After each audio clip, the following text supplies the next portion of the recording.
Renungan Harian 7 November 2020.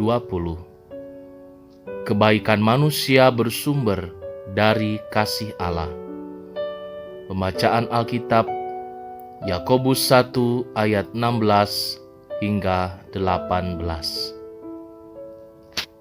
Ada sebuah kalimat menarik. Lupakanlah kebaikan kita, namun ingatlah selalu kebaikan orang lain. Hal yang seharusnya dilakukan adalah mengingat kebaikan orang lain supaya dapat bersyukur dan berterima kasih. Akan tetapi, hal lain yang seharusnya tidak dilakukan adalah mengingat kebaikan sendiri, sebab dapat menjerumuskan kepada sifat sombong. Ketika merasa telah berdaya guna dalam menyelesaikan perkara orang lain, sehingga mampu mengeluarkannya dari situasi yang tidak baik, maka sebelum berbangga, harus terlebih dahulu belajar untuk merendahkan diri di hadapan Allah. Oleh karena anugerah Allah lah yang satu-satunya dapat mendorong manusia dalam berbuat baik. Penulis surat Yakobus mengajarkan bahwa setiap pemberian yang baik dan setiap anugerah yang sempurna datangnya berasal dari Allah. Pernyataan tersebut selain hendak mengatakan bahwa tak ada hal yang tidak baik datang dari Allah, juga menekankan soal segala yang baik sumbernya dari Allah. Termasuk kebaikan manusia pun bersumber dari Allah. Penulis Yakobus ingin menekankan soal anugerah Allah yang berarti tentang kehendak Allah sendiri, seperti yang tertulis di ayat 18. Atas kehendaknya sendiri ia telah menjadikan kita.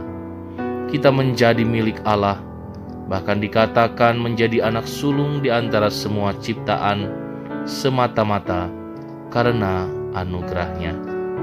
Kebaikan bukan sekonyong-konyong atas kehendak diri sendiri, melainkan karena Allah. Ketika tidak dipahami demikian, maka usai melakukan kebaikan, biasanya akan muncul keinginan. Keinginan rentan menjatuhkan diri pada dosa. Sebelumnya, ayat 14 menuliskan demikian. Tetapi tiap-tiap orang dicobai oleh keinginannya sendiri, karena ia diseret dan dipikat olehnya. Sebuah pernyataan yang menjelaskan bahwa manusia seringkali jatuh ke dalam pencobaan karena terpikat oleh keinginannya. Kebaikan yang diiringi keinginan akan membentuk suatu pola timbal balik.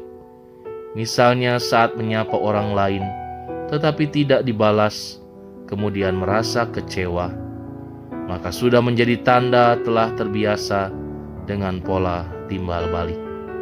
Ketika terbiasa dengan pola tersebut, maka menjadi kesulitan besar untuk bisa ikhlas, sebab selalu ada keinginan untuk mendapat pamrih. Menginginkan mendapat balasan dapat membuat mudah kecewa pada sesama.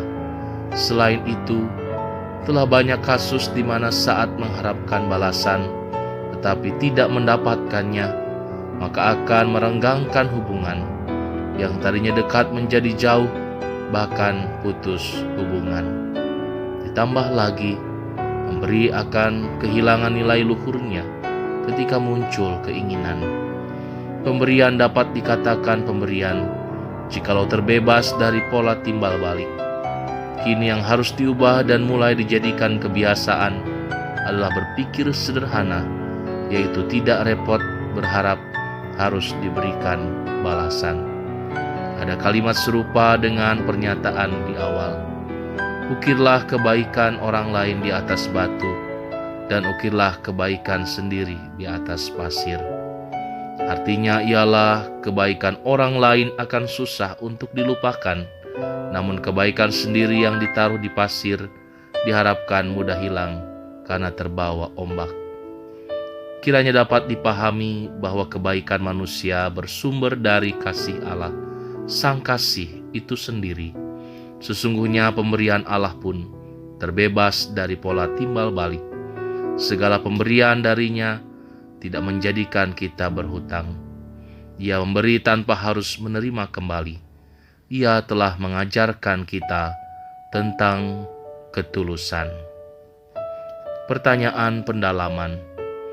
1. Bagaimana tanggapan saudara tentang sosok yang suka berbangga atas kebaikannya sendiri? 2. Apakah saudara setuju bahwa kebaikan itu harus berbalas? Tuhan memberkati.